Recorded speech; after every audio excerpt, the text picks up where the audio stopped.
Bom, a pergunta é oportuna e vale ser respondida. Muitos veículos de comunicação e da internet têm sido questionados, muitas pessoas mandando e-mail para mim, inclusive, sobre isso. O ano em que eu declarei isso, se não me falha a memória, foi em 2004 ou 2005, já fazem aí mais de 5 anos atrás.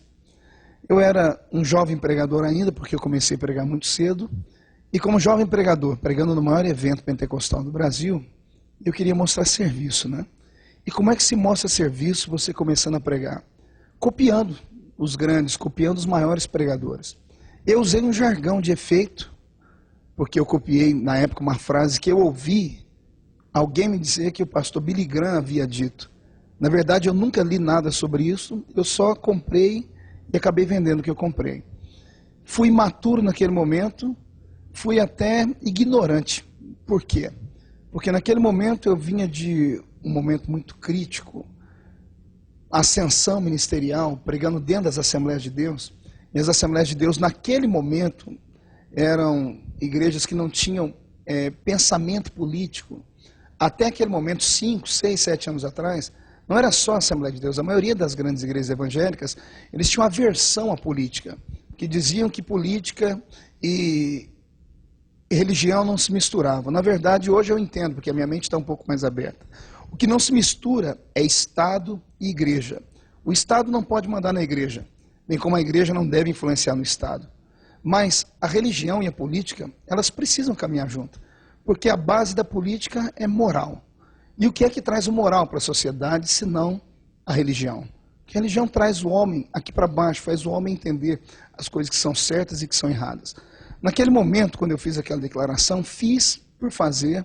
Naquele momento eu pensava exatamente naquilo que um pastor jamais deveria se meter em política, mas depois eu tive acesso, porque aquilo também eu sofri muita crítica.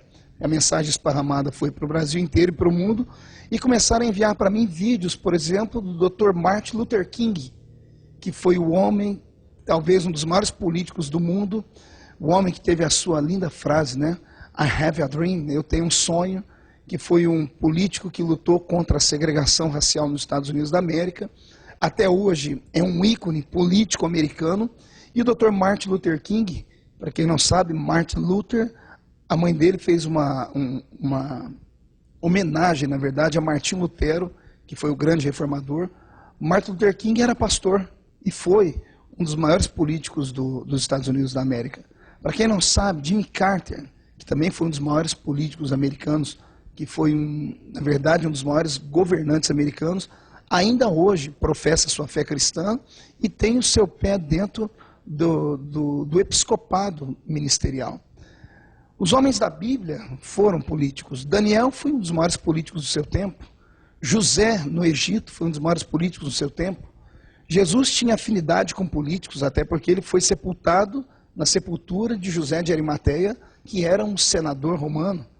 Jesus teve um encontro particular com Nicodemos, que era um homem que, além de ser um doutor da lei e um religioso, tramitava pelo Sinédrio. Depois que a minha mente abriu e eu descobri essas coisas, eu vi que eu havia simplesmente sido um menino ignorante. E se tem uma coisa que Deus me deu, é marcha ré.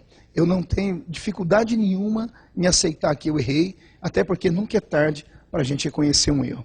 Por causa daquela declaração minha, eu tenho certeza que eu provoquei mais mal nesse país do que bem. E se você perguntar por quê, eu vou responder. Eu sou um formador de opinião. Fique imaginando quantas oportunidades nós tivemos de eleger homens de Deus na política, e meninos e meninas, e pastores, e cantores, e o povo da igreja que se inspira nas minhas pregações, por me ouvirem falar aquilo, deixaram de votar nessas pessoas. E aí, deixamos de votar em cristãos para votar em macumbeiros, para votar em ateus, para votar em pessoas que têm feito 1 milhão de leis que ferem tudo a igreja. Hoje, em 2010, eu tenho acesso a todas as leis e eu li pelo menos 83 leis que ferem o âmago da família, e a família é o sustentáculo da igreja sob a mão de Deus. Por exemplo, a PL 122, que está em rede nacional para todo mundo ver, a lei da homofobia, essa lei ela vem envolta num manto, não de mistério, mas no manto subliminar. Porque as pessoas que ouvem essa lei de primeira mão dizem assim, nós não podemos ter preconceito, porque assim como os evangélicos sofrem preconceito, porque são minoria, os homossexuais sofrem preconceito porque são minoria também. Só que não é isso que a lei diz.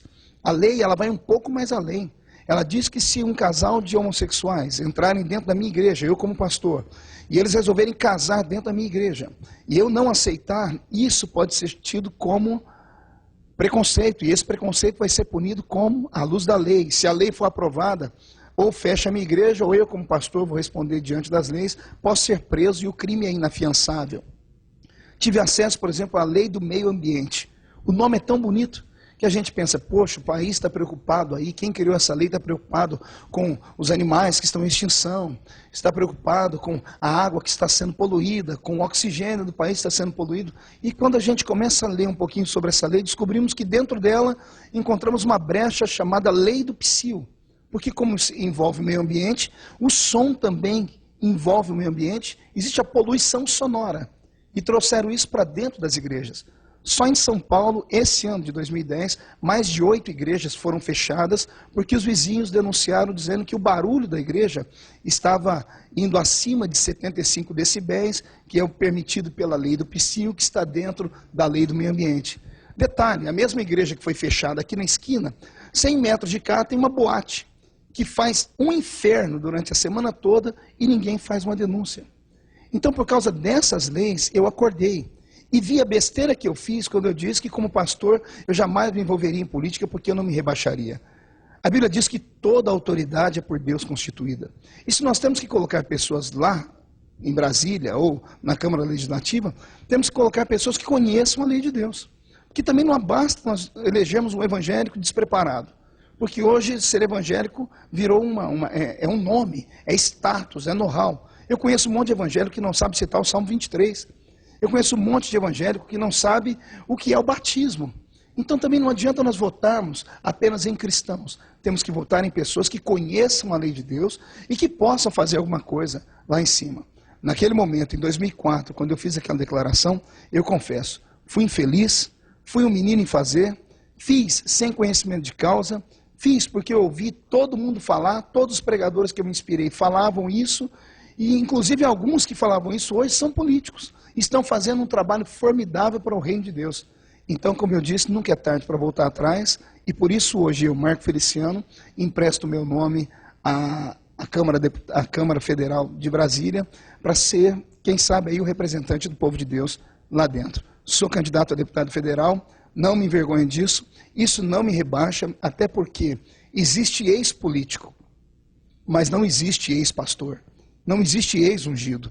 Eu posso estar político por 4 anos, se Deus permitir, quem sabe mais, mas eu nunca deixarei de ser pastor. E quem me conhece, se você que está assistindo esse vídeo me conhece, sabe como eu penso, sabe que se tem uma coisa que Deus me deu foi coragem. Eu vou levar essa coragem para dentro de Brasília. E eu quero, em nome de Jesus, que você ore por mim, porque eu não vou calar minha boca lá dentro. Eu quero ser uma voz profética lá dentro e mostrar para as pessoas que é possível sim ser um homem de Deus e tramitar pelo lado de Brasília e não deixar de ser pastor.